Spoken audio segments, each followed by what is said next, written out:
코미디언이자 만담가로 이름을 떨친 장소팔 씨가 죽음 직전에 아들에게 이런 말을 남겼단다. 내가 왜 죽는 줄 아냐? 심심해서 죽는다. 너도 한번 늙어봐. 늙으면 진짜 할 일도 없고 심심해 죽겠다. 그래서 세상을 뜨는 거야. 장소팔 씨가 할 일 없는 노년은 지옥이다. 꼭 그 말을 하고 싶었던 것은 아닐 것이다. 그보다는 코미디언으로서 위트를 잃지 않으려는 자존심, 그리고 아버지의 죽음을 슬퍼할 아들을 위로하는 마음이 더 크지 않았을까. 나이 들면 무서울 게 없다. 많은 사람을 만나고 온갖 일을 겪었다. 세상이 노력만으로는 안 된다는 것도 알고, 그러나 또 노력할 수밖에 없는 인간의 한계도 안다. 그때 알았더라면 좋았을 것을 지금 알고 있으니 세상 무서운 게 없다. 젊을 때는 어떻게 살아야 할지, 어떤 일이 일어날지 몰라서 오는 막막함이 죽음보다 더 두려웠다. 그때는 죽음이 너무 먼 이야기였다. 하지만 나이가 들면 나에게 일어날 수 있는 가장 나쁜 일이라고 해야 죽을 일밖에 없으니 앞으로 내 인생이 어떻게 될까 하는 조바심이나 궁금증도 줄어든다. 나이 들어 일상이 재미없는 것은 이 때문이다.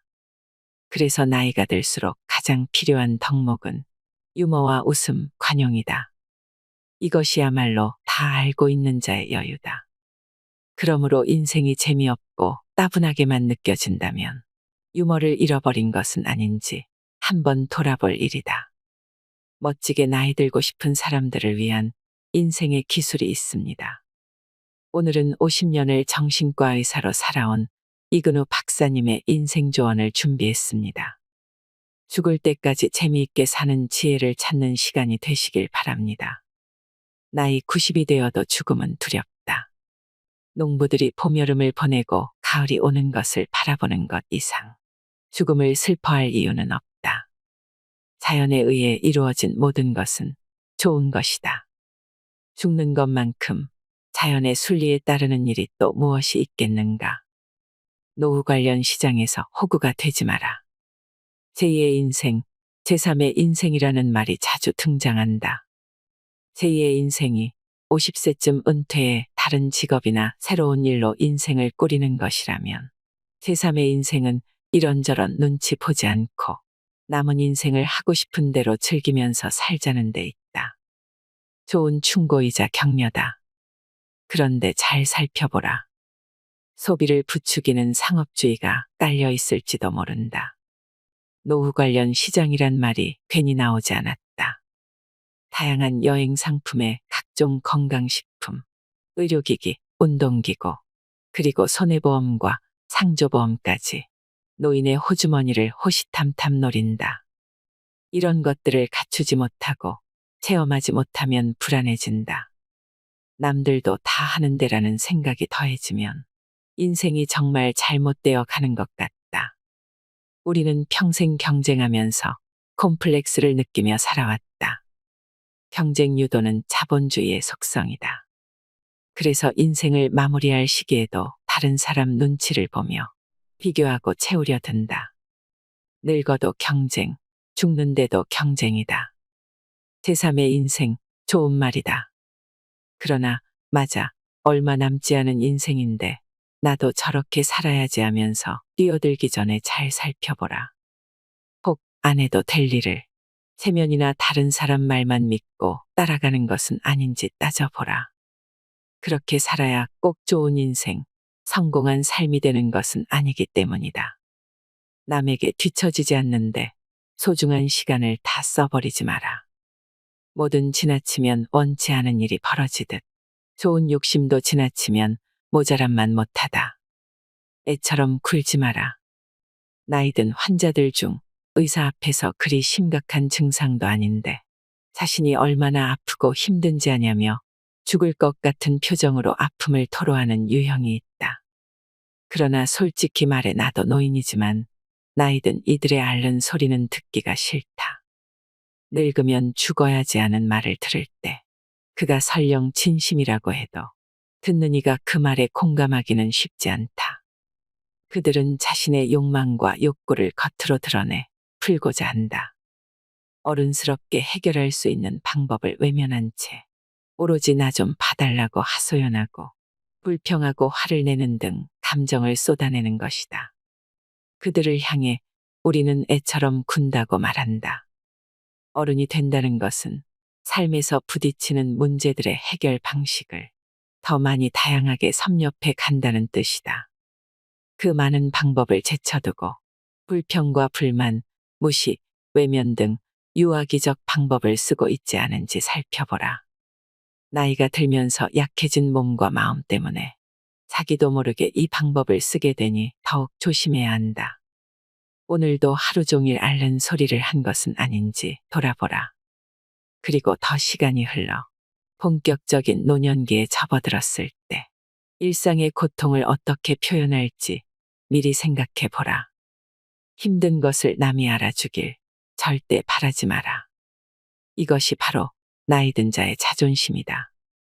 노후 자금을 하나도 모아놓지 않아 불안한 이들에게 노후 준비라고 하면 사람들은 대부분 돈을 벌어놔야 한다고 생각한다. 평균 수명이 길어진 요즘 인생 계획에서 노후 자금은 매우 중요한 의무사항이 되었다. 그런데 여기에서 경제력은 무엇인가 생각해 보자. 경제력을 단순히 돈에만 국한하고 자기만을 위해 쓰는 것이라고 생각하는 것은 나이든 후의 삶을 생물학적 수준에 머물게 한다. 모아놓은 돈으로 먹고 자고 놀고 즐기다 삶을 끝내는 건 말이다. 경제력에 대한 생각을 바꾸지 않으면 재미없는 노후를 보내게 된다. 그러나 내가 가진 물적, 정신적, 인적 자원을 잘 결합시켜 내 삶을 스스로 꾸려나가겠다는 의지를 경제력에 포함시킨다면 얘기가 달라진다. 노후에 내가 할 수 있는 일을 찾아내고 돈으로 대표되는 경제력을 의미 있게 쓰려는 노력은 노년의 삶을 풍요롭게 한다. 비록 모아놓은 노후 자금이 많지 않더라도 무슨 일을 해서든 돈을 벌겠다는 마음으로 일한다면 그것은 돈을 쌓아놓고 무기력하게 세월을 보내는 삶보다 훨씬 윤택한 것이라 할 수 있다. 이런 점에서 보면 노후 자금이 충분히 확보되지 못한 노후가 오히려 축복일 수 있다. 무엇이든 열심히 일해볼 각오가 생기기 때문이다. 그러므로 경제적 기반이 취약하다는 이유로 노년기를 무조건 두려워할 필요는 없다. 자식에게 서운해하지 마라. 나이든 부모가 장성한 자녀들과 소통하기는 생각보다 쉽지 않다. 부모는 자녀가 무슨 일을 하고 무슨 생각을 하며 살아가는지 알고 싶어 하지만 쉽게 묻지 못한다. 자녀 또한 언젠가부터 부모에게 속마음을 말하지 않는 것이 자연스러워진다. 부모가 물으면 대충 얼버무리며 대답한다. 부모는 눈치로 자식의 사정을 짐작할 뿐이다. 나이 들어 생기는 부모와 자녀 사이의 거리감은 당연하다. 아무리 친구처럼 지내도 부모는 자녀를 속속들이 알 수 없다. 그럼에도 어릴 적 키울 때처럼 자녀에 대해 모든 것을 알려고 한다면 오히려 갈등의 골만 깊어지고 자녀는 불효자식이 되고 말 것이다. 장성한 자녀에 대해 10%만 알고 있다면 그것만으로도 부모는 충분히 행복해질 수 있다. 그 10%로 대화의 물꼬를 터라. 10%가 자녀의 취미일 수도 있고 직업과 관계된 무엇일 수도 있다. 나의 큰아들은 천문학자다. 나는 아들과 대화하는 방법으로 별에 관한 추억담을 적어서 아들에게 보여준 적이 있다. 꼭 얼굴을 마주하고 이야기를 나눌 필요는 없다. 우리는 세상사에 관한 이런저런 토론을 이메일로 주고받는다. 한 가지 특별한 주제를 가지고 내 생각을 적어보내고 아들의 생각은 어떠냐고 묻기도 한다. 그러니 아들, 딸이 무슨 생각을 하며 살아가는지 알고 싶은데 도통 말을 안 한다고 원망하지 말고 10%에서 출발해보라. 우선 중요한 것은 말을 거는 것이다. 노후엔 못해본 여행이나 다니며 살아야죠라고 말하는 당신에게 노후에 대한 사회적인 관심이 많이 늘었지만 아직도 많은 사람들이 노후에 대해 막연하게만 생각한다. 편안하게 시간을 보내며 여유롭게 여행을 한다거나 손주의 재롱을 보는 재미로 살고 싶다고 말하는 것이다. 그러나 노후의 시간은 생각보다 아주 길다. 노후는 사전적 의미로 늙은 뒤의 시간을 말하며 생활 능력이 없어지거나 떨어지는 때를 뜻한다. 하지만 현실의 노후는 여전히 밝고 힘이 있고 능력이 있다. 그래서 현대인들에게 노후는 무언가 의미 있고 나에게 여전히 필요한 일을 계속하는 시간들이다. 그 사이사이에 여유를 찾고 여행을 한다거나 틈틈이 손주들의 재롱을 보면 된다.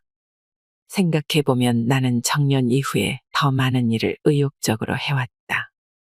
병원과 학교를 떠난 뒤 더 자유롭고 창의적으로 살아왔다. 상담과 네팔 의료봉사, 보육원 아이들 돌보기, 석불연구, 사이버대학 입학, 청소년 성상담 활동, 노인교육 등 그 가짓수도 무척 많다. 그런데 그 일들이 누가 불러줘서 시작한 일이 아니다. 모두 내가 자청해서 만들고 실행한 일들로 아직도 나는 그 일들을 즐겁게 하고 있다. 그래서 하루하루가 행복하다.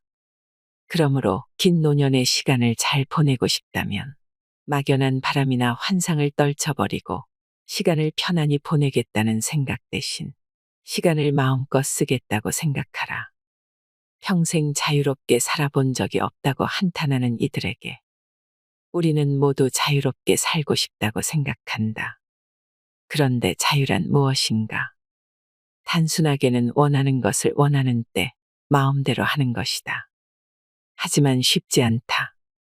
사회적인 동물인 인간은 규칙과 가치 등 지켜야 할 것들이 있고 그것은 때로 자유를 억압한다. 그러나 어느 면에서 스스로를 올가매기도 한다. 타인의 눈을 끊임없이 의식하며 나를 규제하고 감시하면서 사는 것이다. 그래놓고 나는 자유롭게 살지 못한다고 한탄하며 이런저런 핑계를 갖다 붙인다. 대학병원에서 근무할 때 나는 1년에 한 번 정기적으로 네팔 여행을 떠났다. 의료봉사로 떠난 것이지만 네팔에서 나는 새롭게 삶의 에너지를 재충전해 오곤 했다. 물론 바쁘게 돌아가는 대학병원에서 보름씩 휴가를 내는 것은 여간 눈치 보이는 일이 아니었다. 진료에 차질이 없도록 일을 처리해두고 떠났지만 그래도 뒤통수가 따가운 건 어쩔 수 없었다. 그러나 처음 한 번이 중요하다. 처음 네팔에 다녀온 뒤 여행이 2번, 3번 이어지자 병원 내에서는 이근우는 네팔 가야 하는 사람이다라는 분위기가 만들어졌다. 올해는 언제 가세요 하는 인사를 듣기도 했다. 자유로움은 구할 때까지 어렵지. 한번 실천하고 나면 무척 쉽고 행복하고 시원하다. 나를 올가매는 것은 무엇인가? 내가 하고 싶은 것은 무엇인가? 핑계 대지 말고 한번 실천해보고 벗어나보고 깨트려보라. 생각보다 간단하고 쉽다. 내가 자식을 어떻게 키웠는지 아냐며 억울해하는 부모에게 많은 부모들이 자식에게 쏟아부은 정성을 희생으로 여긴다. 아이를 자신의 분신으로 여기고 내가 너를 어떻게 키웠는데 하면서 억울해하는 것이다. 그러나 누가 누구를 위해 희생한다는 것 자체가 착각이다. 자녀를 위해 희생하는 것이 아니라 자녀가 성년이 되어 홀로 자신의 생활을 해나갈 때까지 돌보는 것이 부모의 도리다. 이는 부모의 책임을 다하는 것이지 희생이 아니다. 그리고 자녀는 나의 분신이 아니다. 자녀는 자녀가 가진 인격 수준대로 이 세상을 살아갈 권리가 있는 독립적인 단위다. 자녀의 독립성을 보장하기 위해서는 부모의 준비가 필요하다. 자녀가 성장해 독립적으로 자신의 삶을 가꾸게 되면 부모도 과거의 상처나 자녀를 위한 희생적인 돌봄으로부터 자유롭게 떠나와야 한다. 그동안 자녀를 돌보기 위해 조금은 소홀했던 자신을 돌보고 새롭게 펼쳐진 인생을 마음껏 누려야 하는 것이다. 그러니 자녀가 독립할 때가 되면 기꺼이 자식을 떠나보내라. 억울해 할 일도 섭섭하게 느낄 일도 아니다. 그것이야말로 부모가 자식에게 줄 수 있는 가장 큰 선물이다. 자식이 부모에게서 독립하려고 애를 쓰듯 부모도 어느 순간부터는 자식에게서 독립하는 노력을 기울여야 한다. 옛날에 내가라며 자랑을 늘어놓기 바쁜 당신에게 2007년 고려사이버대학교에 입학한 뒤 내가 전직 대학 교수이자 의사였다는 사실을 안 학생들이 나를 부담스러워했다.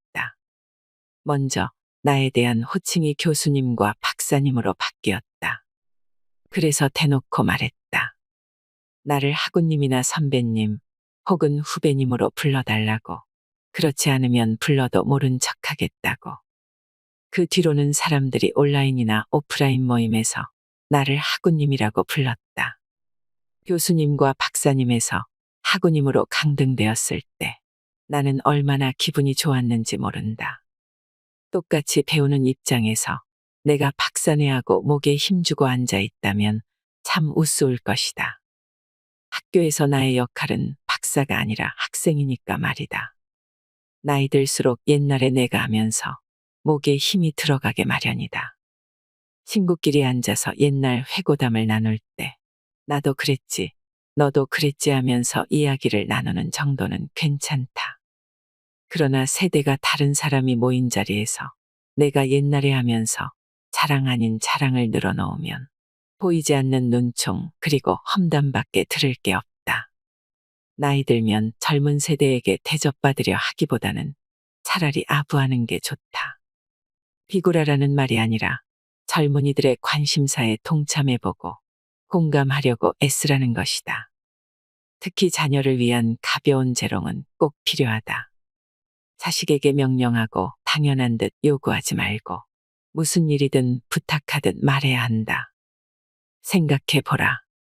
아이들이 어릴 때 부모의 마음에 들기 위해 얼마나 재롱을 떨었던가. 밉상 부리고 미운 짓 하면 회초리밖에 돌아올 것이 없다는 걸 아이들은 아주 잘 아는 것이다. 이제는 거꾸로 부모들이 성장한 자녀들에게 재롱을 떨어야 한다. 치사하다고. 자녀들과 행복하게 지내기 위해 그 정도 치사함은 참을 만하지 않는가. 다만 재롱을 점잖게 떨어야 한다.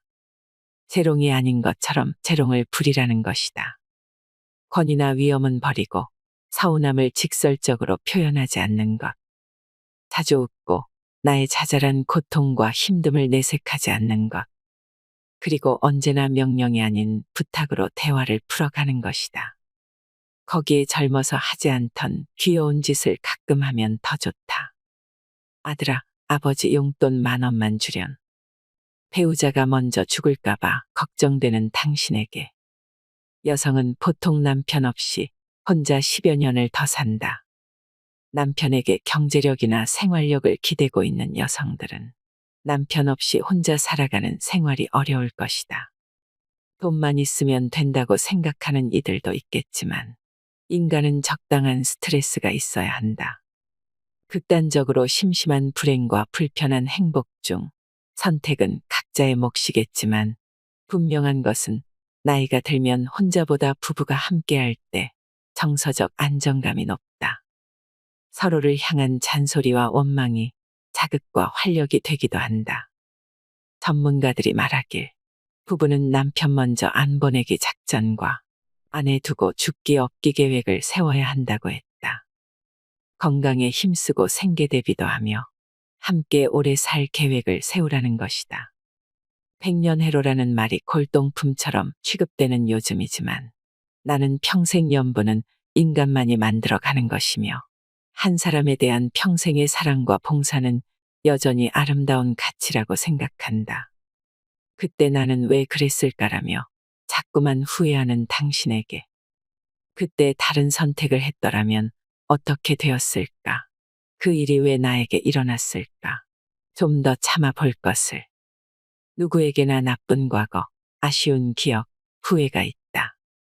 나이가 들어갈수록 회상과 아쉬움 그리고 불만 등 기억의 가지수는 늘어간다. 우리는 곧잘 과거 속에 빠진다. 이미 지나간 것이라는 사실을 알면서도 과거는 곧잘 현실을 가로막는다. 불가에서는 지금 내가 선 자리를 꽃방석으로 만들라는 말이 있다. 과거도 미래도 보지 말고 지금을 보라는 말이다. 그럴 수만 있다면 얼마나 좋겠는가. 하지만 노력해야 한다. 과거는 우리에게 아무것도 주지 않는다. 미래도 마찬가지다. 우리는 늘 오늘을 살 뿐이다. 과거는 과거다. 살아온 시간이 길수록 몸이 바쁘지 않을수록 과거 속에 살기 쉽다.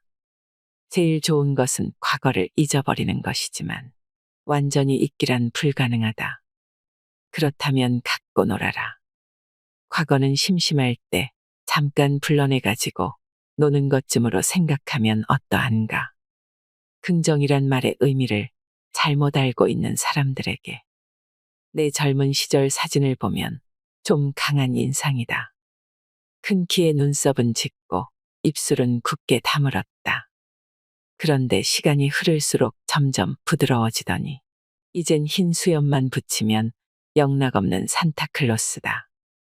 나이 들면서 찍은 사진 속에 나는 눈과 입에 늘 웃음이 묻어 있다. 긍정하고 만족하고 감사하면 자연스럽게 편안한 얼굴이 만들어진다. 누구나 아는 사실이다. 그러나 보통 긍정이라 하면 모든 걸 그대로 받아들이는 것으로 오해한다. 긍정이 나쁜 것도 무조건 좋게 받아들이라는 의미가 아니기 때문이다. 즉, 긍정은 모든 걸 좋다고 생각하는 것이 결코 아니다. 진정한 긍정은 일단 나에게 일어난 상황을 수긍하고 그 다음 해결책을 찾는 것이다. 삶이 좋은 쪽으로 흐르도록 하는 에너지다. 나에게도 늘 좋은 일만 일어나지 않을 것이라는 사실을 깨닫는 것이다. 이런 자세가 있다면 나쁜 일이라도 최악으로 흐르지 않도록 내 마음과 행동을 움직일 수 있다. 누구든 아침에 일어나면 몸이 무겁다. 습관적으로 출근 준비를 서두르고 있다면 잠깐 오늘 하루를 어떻게 보낼지 생각해 보라. 긍정적인 사람은 오늘 좋은 일이 있을 거라 믿는다. 그러나 진정한 긍정이고수는 오늘 어떤 일이 일어나든 잘 견딜 것이라고 생각한다.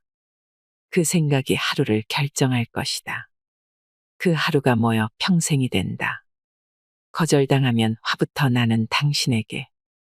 우리는 대화를 나누는 과정에서 본의 아니게 서로의 마음에 상처를 주고 상대를 아프게 할 때가 많다. 대화의 목적이 상대와 나의 마음을 서로 연결하는 데 있지 않고 어떤 결과를 얻는 데만 있다면 그 말은 폭력적으로 흐를 수 있다. 그렇다면 어떻게 해야 서로 상처 주지 않고 대화를 잘 나눌 수 있을까? 이상적인 대화는 명령이 아닌 부탁이다. 부탁의 대화법은 나이 들수록 특히 갖추어야 한다. 젊었을 때부터 이 대화법을 습관화해야 나이 들어 자연스럽게 나온다. 가족 사이에서도 마찬가지다. 자녀들이 내 마음을 몰라주면 서운하다. 내 뜻과 어긋나게 행동하면 화가 난다. 하지만 돌아보라. 지금 내가 자녀들에게 무엇을 하라고, 해달라고, 명령하거나 요구하고 있지 않은지. 자녀들은 이제 성인이 되어 부모의 품을 떠나 독립적인 어른이 되었다. 그러니 더 이상 자녀들에게 명령하고 지시하지 말라. 장성한 자녀들이 반드시 나의 말을 들어줘야 한다는 생각을 이제 그만 버려라. 명령과 지시는 거부를 부를 뿐이다. 자녀들이 내 말을 듣지 않는다고 노여워할 일이 아닌 것이다. 노여움이 든다면 부드럽게 표현할 수 있는 방법을 써라. 바로 부탁하는 것이다. 자동차가 없는 아내와 나는 외출할 일이 있으면 자녀들에게 묻는다. 혹시 지금 외출하니? 같은 방향이면 내 차에 태워줄 수 있겠니? 요새 부쩍 우울하다고 말하는 이들에게. 나이가 든다는 것은 한편으로 슬픈 일이다. 힘도 떨어지고 병도 생기고 의욕도 없고 다른 사람들의 존경도 사라진다. 어쩔 수 없다. 인간은 누구나 기본적인 불안을 가지고 있다. 본능적인 불안이다. 우울감도 마찬가지다. 누구나 우울감을 갖고 산다. 살다 보면 나를 즐겁게 만드는 것보다 슬프고 화나게 만드는 일이 더 많으니까 말이다. 그런데 마치 불안이나 우울감이 전혀 없어 보이는 낙천적인 사람이 있다. 그는 원래 그런 기질을 타고난 사람일까? 아니다. 그들은 우울에서 벗어나기 위해서 낙천적인 것을 선택했을 뿐이다. 정신과 의사인 나 또한 갑자기 가슴이 횡하고 맥이 쭉 빠지거나 눈물이 날 때가 있다. 그럴 때는 그 감정을 인정해 버린다. 그러고는 그 감정에서 벗어나기 위해 책을 보거나 공부에 집중하고 사람을 만난다. 이처럼 우울하면 해법을 찾아야 한다. 나는 슬프지 않다며 슬픔을 부정하거나 왜 슬플까라는 생각에만 빠져 있으면 결코 우울에서 벗어날 수 없다. 나에게 일어나는 일들의 대부분은 나의 의지와는 상관없다. 다만 그것을 어떻게 바라보고 이해하느냐는 내 몫이다. 정신과 의사가 환자들에게 해주는 일은 해결 방법을 찾아주는 것이 아니다. 우울증으로부터 벗어나고자 하는 동기를 부여해 주는 것이다. 동기를 부여해 주면 일어나는 것은 환자의 의지에 달렸다. 우울증 극복의 첫 단추는 슬프다는 사실을 먼저 인정하는 데 있다. 은퇴 후에 나를 찾는 사람이 없으면 어쩌나 걱정하는 당신에게 나이가 들어 경제적인 노동 능력을 상실하면 마치 모든 것이 끝난 것처럼 생각하는 경향이 있다. 그러나 이제껏 나와 내 가족을 위해 살았다면 나이 들어서는 다른 이들에게 베풀면서 살아가는 것이 좋다. 물론 봉사는 젊었을 때부터 몸에 익지 않으면 당장 실천하기가 매우 어렵다. 그럼에도 내가 할 수 있는 일을 천천히 찾아보는 노력이 필요하다. 나의 경력과 연륜이 분명 필요한 곳이 있다. 70대의 류문기 씨는 양로원에서 신문 읽어주기 봉사를 해오고 있다.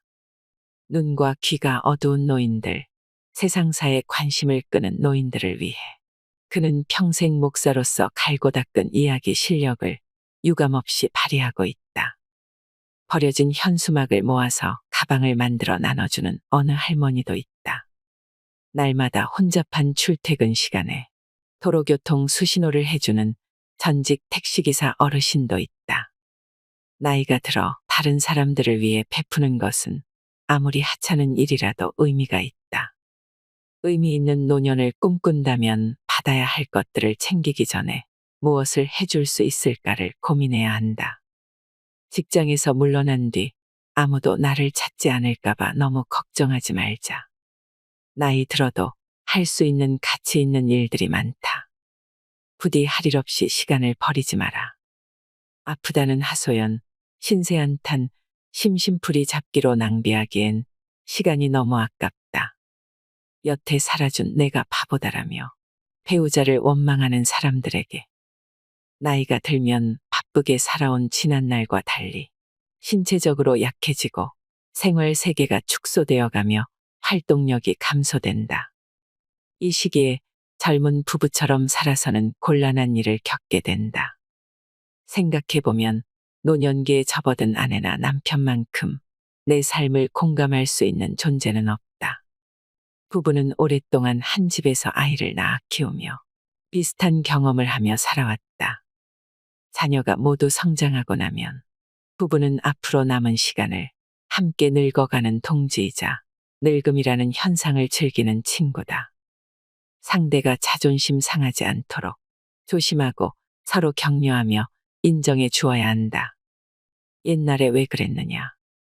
당신 버릇은 평생 고치지 못한다.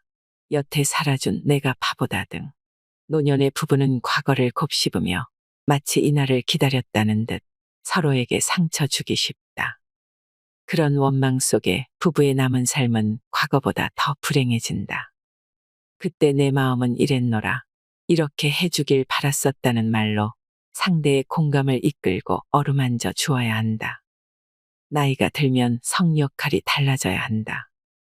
젊었을 때 남편은 바깥일을 하고 아내는 가사와 양육을 맡았다면 노년기에는 성별이 아니라 관심, 능력, 육체적인 힘 등을 따져 가사를 분담하는 것이다.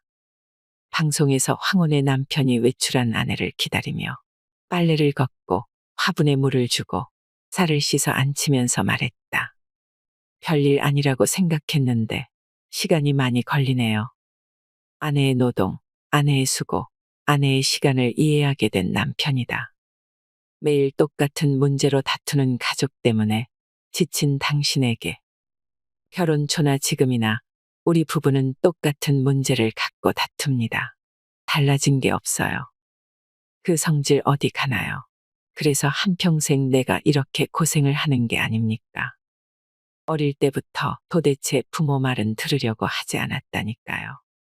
나는 정신과 전문의로 있으면서 가족 갈등으로 힘겨워하는 사람들을 많이 만났다. 그들은 반복되는 갈등으로 화가 나고 억울하고 마음이 아프다며 하소연했다. 그런데 그들의 이야기는 되게 비슷하다.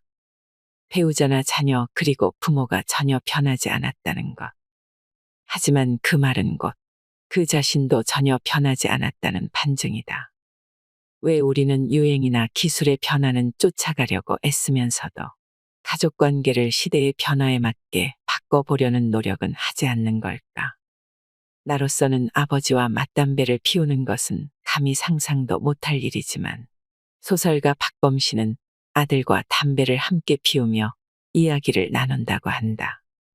그들 부자에게 맞담배는 마음을 터놓고 소통하기 위한 장치일 뿐 자식의 무례함이나 아버지의 잘못된 교육이 아니다.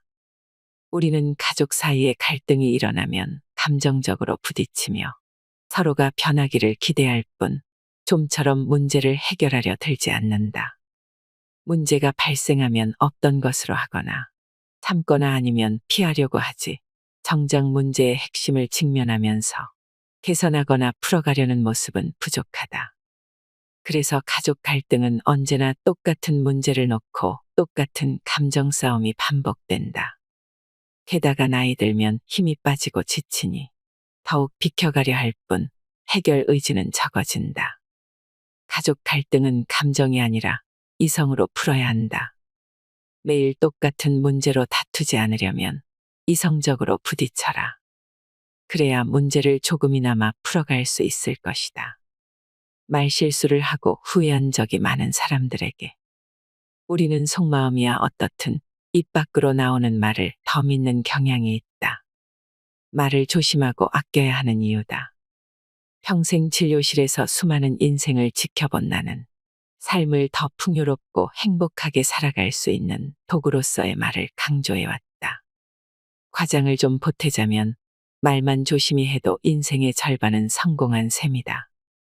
말 잘하는 법에 대해 궁금해하는 사람들이 많은데 별로 어렵지 않다. 해야 할 말과 하지 말아야 할 말을 구분하면 된다. 적어도 하지 말아야 할 말만 안 해도 성공이다. 나는 과연 말을 조심히 잘 쓰고 있는 것일까? 말을 할 때는 다음의 10가지를 명심하라. 첫째, 상스러운 말은 하지 마라. 욕이나 비하하는 말은 말 가운데 가장 낮은 하수다. 둘째, 상대가 제일 싫어하는 말은 절대 하지 마라. 누구나 정말 듣기 싫은 말이 있다. 그 말은 뇌관이다. 건드리면 폭발한다. 셋째, 남과 비교하는 말은 피하자. 3살 먹은 아이부터 80살 먹은 노인까지 남과 비교하면 정말 기분 나쁘다. 넷째, 인격을 무시하는 말로 공격하지 마라. 자존심을 건드리면 관계를 회복하기 어렵다. 두고두고 원망만 들을 뿐이다. 다섯째, 상대 가족을 헐뜯지 마라. 본질과는 아무 상관도 없는 상대의 가족은 어떤 상황에서도 건드리지 마라. 여섯째, 폭탄 선언은 제발 참아라. 우리 헤어져, 이혼하자, 사표 내야지 등 이런 이야기는 정말 마지막에 하는 말이다. 일곱째, 유머 있는 대화의 기술이 필요하다. 무슨 이야기든 심각할 필요는 없다. 여덟째, 분명한 말은 오해를 남기지 않는다. 확실한 예스와 확실한 노는 연습해야 잘할 수 있다. 아홉째, 비비꼬는 꽈배기 말은 하지 마라. 마음이 꼬여 있을 때는 침묵하는 게 낫다. 열째, 사람을 죽이는 독 있는 말도 있다. 말은 세상에서 가장 무서운 독이 되기도 하고 명약이 되기도 한다. 내가 어떤 사람인지는 평소 쓰는 말을 살펴보면 알 수 있다. 내가 얼마나 잘 살았는지, 어떤 인생을 살고 있는지 궁금하다면 지금 어떤 언어를 쓰고 있는지 살펴볼 일이다. 스스로를 못났다고 생각하는 잘난 사람에게 우리는 사회와 과정에서 스스로를 결점투성이로 보고 자신에게 비판과 비난을 퍼붓는 데 익숙하도록 훈련되어 왔다. 그래서 다른 사람에 대한 연민과 배려는 충분히 배우고 익히지만 자신에게만큼은 인색하다. 같은 일을 해도 남이 하면 실수지만 내가 하면 해서는 안 되는 큰 잘못으로 여기는 것이다. 그런데 정신분석학자 아들러의 열등감 이론에 따르면 인간은 원래 열등한 존재로 태어난다. 성장하면서 이 열등감을 극복하기 위해 노력하지만 열등감을 극복해도 또 다른 갈등에 직면한다. 이번에는 우월감을 유지해야 하는 것이다. 천신만고 끝에 획득한 우월감을 유지하는 것은 열등감을 극복할 때보다 더 큰 힘이 필요하다. 이렇듯 사람은 일생 동안 열등감과 우월감의 쳇바퀴를 돈다. 사람은 누구나 잠재 능력을 타고나지만 다른 사람과 비교해 우월한 것도 있고 열등한 것도 있다. 모든 것이 다 열등하고 모든 것이 다 우월한 경우는 없다. 아들러는 열등감을 극복하기 위해 노력하는 과정에서 인간이 발전해 나간다고 말했다. 그러나 끊임없이 부족한 것만 보고 지금까지 해온 노력은 모두 과소평가하면서 괴로워하는 사람들이 의외로 많다. 그들은 열심히 쳇바퀴를 굴러온 자신을 부정적인 시선으로만 평가하고 늘 열등한 것에만 초점을 맞춘다. 그들은 스스로를 못났다고 평가하지만 사실 속으로는 모든 면에서 충분히 잘나야 한다고 생각한다. 그러니까 모든 면에서 잘나야 하는데 그러지 못하고 모자란 부분이 있는 것을 견디지 못하는 것이다. 이제 그만 모든 걸 잘해야 한다는 생각을 훌훌 털어버려라. 모든 부분이 잘난 완벽한 사람은 이 세상에 없으니까 말이다. 다음은 자꾸만 스스로를 못난 주게 된다고 비하하는 사람들에게 주는 체크리스트다. 있는 그대로의 나를 사랑하기 위해 꼭 익혀야 할 삶의 자세이므로 천천히 하나씩 체크하며 그대로 실천해 나갔으면 좋겠다. 나는 있는 그대로의 나의 욕구를 받아들인다. 나는 내가 나인 것이 좋다. 나는 내 몸과 마음을 귀하게 여긴다. 나는 다른 사람들을 나처럼 소중하게 대한다. 나의 건강 계획을 세운다. 가장 잘 맺고 있는 관계와 안 풀리는 관계의 원인을 알고 있다. 나는 나의 감정을 잘 다스릴 수 있다. 나는 내가 좋아하고 잘하는 일을 하고 있다. 나는 돈 관리를 잘하고 있다. 늘어나는 생일초가 끔찍하기만 한 사람들에게 환갑을 치르고 난 뒤에는 1년에 한 번뿐인 생일이 자주 돌아오는 듯 느껴진다. 생일 케이크에 꽂은 초가 그득하게 빛난다. 노년에 맞이하는 생일은 아주 특별하다. 단순히 언제 태어나 얼마나 살았는지 확인하는 날이 아니다. 성년이 된 뒤 맞이하는 모든 생일이 뜻깊지만 특히 노년의 생일에는 얼마나 오래 살았느냐보다 어떻게 살아왔는지를 헤아려 보는 것이 중요하다. 왜냐하면 요즘 흔히 말하는 명구를 빌리자면 오늘은 나에게 남은 생애에서 가장 젊은 날이기 때문이다. 나이를 먹는다고 표현한다. 나이를 충분히 먹었다면 이제 내가 먹은 것에 대한 성찰이 필요하다. 어떤 것은 과잉이고 또 일부는 결핍인 것도 분명히 있다. 이렇게 생일에는 지난 삶을 정리해 볼 필요가 있다. 나의 삶, 성공과 실패, 잘한 일과 못한 일, 부족한 것, 아쉬운 것, 부끄러운 일 등 모두 꺼내서 확인해 보고 주위 사람들과 나누는 것이다. 재고 방출이라고 할까. 재고는 창고에 쌓아두면 아무 쓸모도 없지만 꺼내놓으면 필요한 사람에게 귀중한 선물이 된다. 모두에게 교훈이 되는 것도 아니고 누군가는 흠을 잡을 수도 있겠지만 지혜롭고 현명한 젊은이라면 두 귀와 마음을 열고 자신만의 보배이자 자양분으로 삼을 것이다. 생일날 많은 이들의 축하를 받고 가족 친지들이 한자리에 모인다면 이처럼 지난 삶을 정리해보면 어떨까? 그러면 늘어나는 생일초가 그리 끔찍하게 느껴지지만은 않을 것이다. 아까워서 아무것도 버리지 못하겠다는 사람들에게 내 오래된 꿈 가운데 하나는 스님들의 선방처럼 아무것도 없는 깨끗한 방을 가져보는 것이다. 선방은 스님들이 가부좌를 하고 앉아 명상하는 곳이다.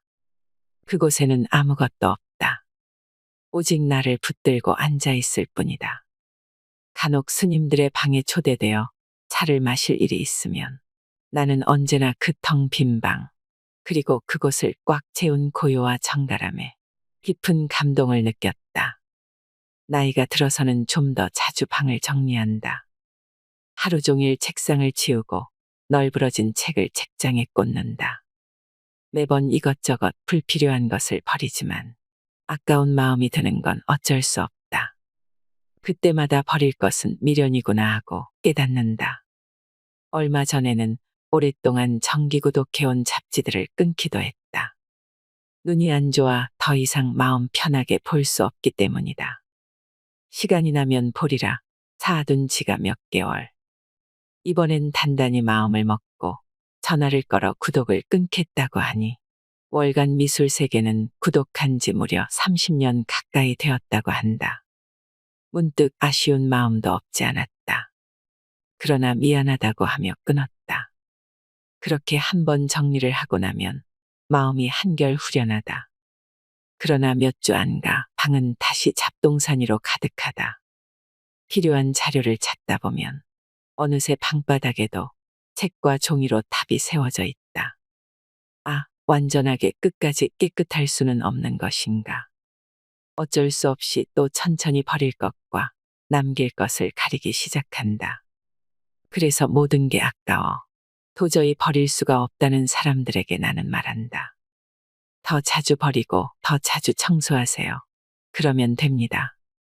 오늘 우리는 누구나 인생의 황금기를 살고 있습니다. 다 쓰고 죽어라라는 말을 들어보셨나요? 미국의 유명한 재무설계사가 한 말입니다. 이 말은 돈에 대한 태도도 가리키지만 결국 사는 방식에 집중하라는 뜻입니다. 인생의 시간을 돈에 비유한다면 나에게 주어진 몫의 시간을 아낌없이 쓰고 남김없이 쓰며 노력하며 살아가야 한다는 말이지 않을까요? 인생의 시간을 아낌없이 쓴다는 것은 후회와 자책 등 부질없는 시간을 줄여 내가 할 수 있는 일, 하고 싶은 일을 더 많이 해보는 데 있을 것입니다. 삶의 정답은 없으며 스스로 만들어갈 뿐이지요. 마음은 지극히 주관적인 장소라고 합니다. 그 안에서는 지옥도 천국이 될 수 있고 천국이 지옥도 될 수 있습니다. 누구에게나 두 마음이 다 존재합니다. 그러므로 더더욱 내 마음이 지옥이 되지 않도록 단속해야 합니다. 여러분이 걸어가는 그 길이 평안하고 행복했으면 좋겠습니다. 순간순간의 작은 즐거움을 놓치지 마세요. 이상으로 인생의 품격이었습니다. 하루하루 당신의 품격이 더 빛나길 바랍니다.